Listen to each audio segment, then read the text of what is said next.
Salah satu masalah pembangunan yang dihadapi oleh hampir semua negara ialah kemiskinan. Kemiskinan lahir dari adanya ketimpangan ekonomi yang terjadi di masyarakat. Ketimpangan dapat didefinisikan sebagai suatu kondisi ketidakadilan. Ketimpangan pendapatan seringkali muncul sebagai akibat dari adanya ketimpangan dalam hal akses, kesempatan, dan kesetaraan dalam memenuhi kebutuhan dasar. Hal itu bukan terjadi secara alamiah, melainkan diciptakan oleh kondisi dan kebijakan publik. Makanya permasalahan ketimpangan pendapatan menjadi masalah yang sangat diperhatikan dalam pemerintahan Islam. Sistem ekonomi Islam muncul sebagai suatu sistem yang dapat mengurangi ketimpangan pendapatan yang terjadi di dalam perekonomian.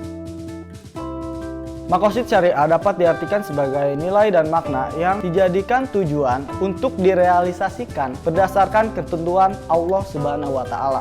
Maqasid syariah juga dijadikan sebagai landasan dasar ekonomi Islam untuk mewujudkan kemuliaan dan kesejahteraan hidup bukan hanya di dunia tetapi juga di akhirat. Konsep pengentasan kemiskinan berdasarkan maqasid syariah mengedepankan kedudukan manusia di muka bumi sebagai khalifah. Konsep ini menitik beratkan pada pembangunan negara dalam mengelola serta menggunakan kekayaan alam secara bertanggung jawab dan tidak menyalahgunakannya. Kekayaan tersebut dapat dibagikan kepada orang yang membutuhkan melalui zakat, infak, sedekah, dan wakaf.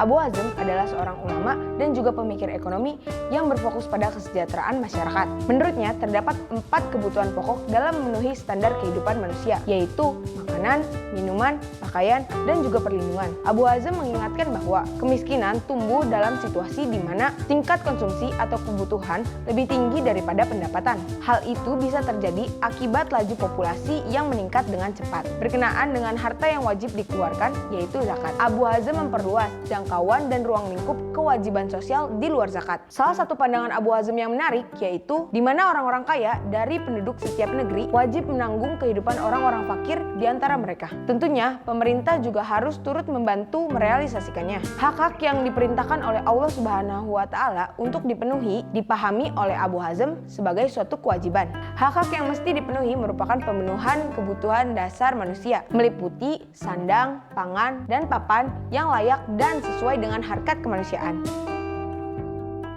Seseorang dapat dikatakan miskin atau hidup dalam kemiskinan jika pendapatan atau aksesnya terhadap barang dan jasa relatif rendah dibandingkan dengan rata-rata orang lain di daerah tersebut. Adapun penyebab kemiskinan dapat dibagi menjadi 4 faktor utama. Yang pertama ada individual explanation, yaitu kemiskinan diakibatkan oleh karakteristik orang itu sendiri. Misal, seseorang miskin karena malas kerja dan terlalu memilih pekerjaan. Yang kedua, familial explanation, atau kemiskinan yang disebabkan oleh faktor keturunan. Kemiskinan menyebabkan seseorang tidak mampu memberikan pendidikan yang layak kepada anak-anaknya sehingga keturunannya juga jatuh dalam kemiskinan. Yang ketiga, subcultural explanation, kemiskinan yang disebabkan oleh kebiasaan dan pengaruh lingkungan. Misalkan kebiasaan yang bekerja hanya kaum perempuan sedangkan kaum laki-lakinya hanya bermalas-malasan. Yang keempat, structural explanation, kemiskinan yang disebabkan oleh ketidakseimbangan, perbedaan status yang dibuat atau akibat kebijakan ekonomi yang menyebabkan terjadinya ketimpangan antara kelompok si kaya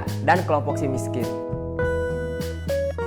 Ketimpangan pendapatan merupakan bagaimana sumber daya didistribusikan ke masyarakat. Konflik sosial yang ada di masyarakat dapat terjadi akibat tingginya ketimpangan di masyarakat. Sehingga ketimpangan dalam pendapatan ini menjadi fokus utama pemerintah selain dari permasalahan kemiskinan. Karena erat hubungannya antara kemiskinan dan ketimpangan dalam distribusi pendapatan. Terdapat 8 penyebab ketidakmerataan pendapatan di negara berkembang. Yang pertama, pertambahan penduduk yang tinggi akan menurunkan pendapatan per kapita. Yang kedua, inflasi yang tidak diikuti secara proporsional dengan pertambahan produksi barang-barang. Yang ketiga, ketidakmerataan pembangunan antar daerah. Yang keempat, investasi yang sangat banyak terhadap proyek-proyek padat modal. Yang kelima, rendahnya mobilitas sosial. Yang keenam, pelaksanaan kebijakan substitusi impor. yang mengakibatkan kenaikan pada harga barang-barang hasil industri guna melindungi usaha-usaha golongan kapitalis. Yang ketujuh, memburuknya nilai tukar perdagangan bagi negara-negara berkembang dalam perdagangan dengan negara-negara maju sebagai akibat adanya ketidakelastisan permintaan terhadap barang-barang di negara berkembang. Yang kedelapan, hancurnya industri-industri kerajinan rakyat. Ada beberapa cara untuk mengukur ketimpangan yang umum digunakan, yaitu yang pertama, range atau jarak. Nilai ini merupakan perbedaan pendapatan antara kelompok masyarakat terkaya dengan kelompok masyarakat termiskin yang dibagi oleh nilai rata-rata. Yang kedua, indeks Gini, indikator kesenjangan pendapatan yang biasa digunakan untuk melihat sejauh mana distribusi pendapatan yang di kalangan rumah tangga mengalami penyimpangan dari distribusi yang merata secara sempurna. Yang ketiga, indeks TEL dan indeks L. Indeks ini dipublikasikan oleh Badan Pusat Statistik. Indikator ini biasa digunakan untuk mengukur ketimpangan antar wilayah. Indeks TEL digunakan untuk melihat perubahan distribusi pengeluaran pada penduduk kalangan atas atau kalangan orang kaya. Sedangkan indeks L untuk melihat penduduk kalangan bawah.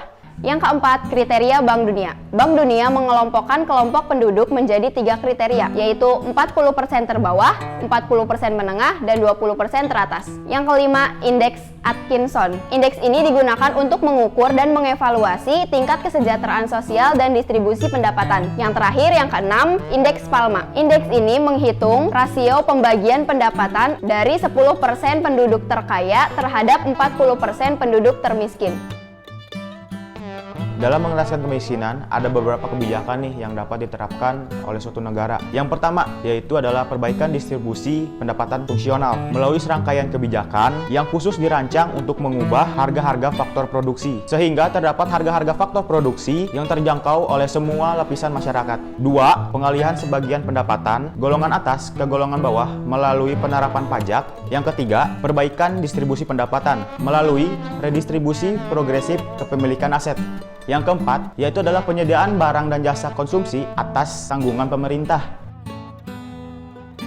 Sedangkan menurut pandangan Islam, ada beberapa cara untuk menuntaskan kemiskinan. Ini berdasarkan hasil penelitian ulama Mesir, yaitu Yusuf Al-Qaradawi. Yang pertama, menggalakkan kerja di kalangan kaum miskin, yaitu berupa menyemangatinya ataupun memberi lapangan pekerjaan. Yang kedua, mengusahakan jaminan kepada kerabat yang kaya, di mana mereka akan turut membantu kerabatnya yang miskin. Yang ketiga, mengoptimalkan pemungutan dan pendistribusian zakat. Yang keempat, jaminan dari pembendaharaan negara atau Baitul Mal. Yang kelima, mewajibkan beberapa pungutan lain yang dikeluarkan selain zakat. Yang keenam, menganjurkan sedekah yang sifatnya sukarela. Islam memberi solusi dalam mengentaskan kemiskinan, mencari jalan keluarnya, serta mengawasi dampaknya. Tujuannya untuk menyelamatkan akidah, akhlak, dan amal perbuatan. Solusi masalah kemiskinan dapat diselesaikan dengan pengoptimalan zakat, infak, sedekah, dan wakaf, atau yang disebut ziswaf. Dengan pengoptimalan ziswaf akan membuat distribusi pendapatan menjadi lebih merata.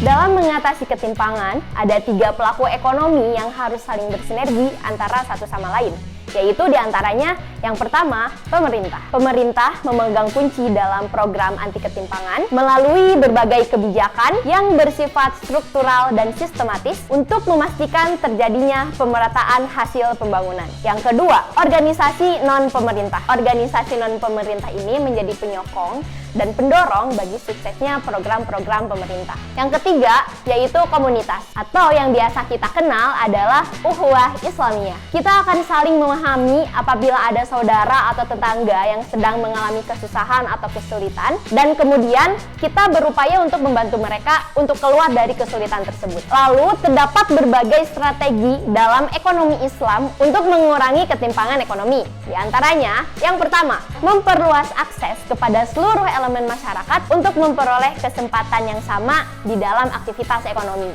Yang kedua, meningkatkan etos dan semangat kerja bagi para kaum miskin. Yang ketiga, mempererat ikatan persaudaraan antara kaum muslimin. Yang keempat, meningkatkan dan mengoptimalkan pendayaan gunaan zakat. Yang kelima, melakukan pengenaan zakat kepada aset-aset yang menganggur. Apabila ada aset yang tidak digunakan, maka pemerintah wajib mengenakan pajak tambahan. Kemiskinan dan ketimpangan pendapatan merupakan permasalahan yang dihadapi oleh negara berkembang. Dua permasalahan ini menjadi fokus ekonomi Islam dalam proses pembangunan ekonomi. Kemiskinan dan ketimpangan diibaratkan menjadi dua sisi mata uang yang tidak dapat dipisahkan. Kemiskinan dalam konteks Islam tidak hanya sekedar masalah materi semata, tetapi aspek spiritual pun menjadi perhatian yang harus dilakukan dalam suatu proses pembangunan ekonomi.